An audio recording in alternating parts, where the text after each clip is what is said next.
C'est probablement la fille la plus fragile que j'ai jamais vue. Il lui suffit de rester un instant au soleil pour presque fondre.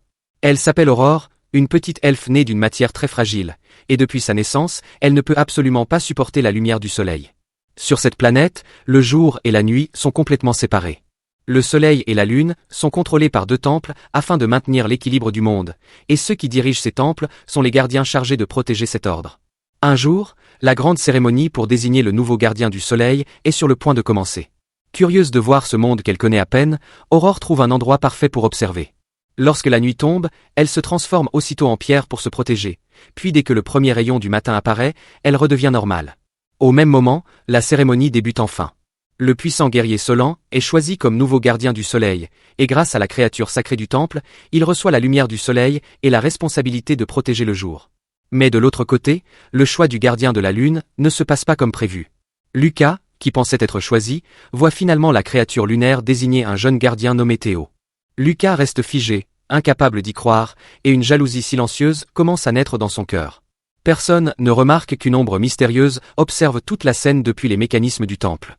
Cette ombre part aussitôt prévenir un ancien monstre de lave scellé depuis des milliers d'années. Pour lui, c'est l'occasion parfaite de passer à l'action et de s'emparer du soleil. Il envoie alors un serpent blanc manipuler l'esprit de Lucas afin d'en faire un pion dans son plan.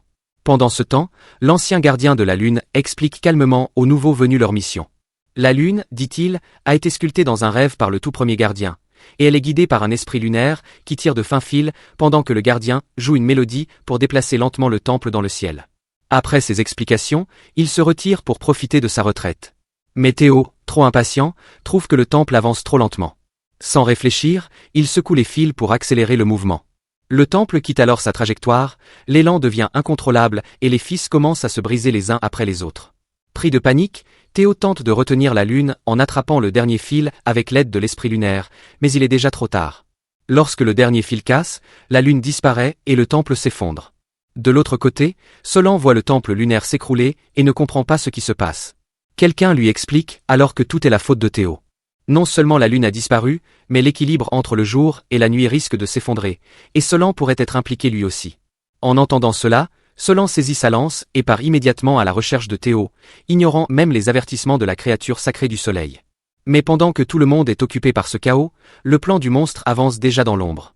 Très vite, ses sbires se mettent en mouvement, et l'un d'eux parvient finalement à s'infiltrer dans le temple du soleil, pour voler le soleil lui-même.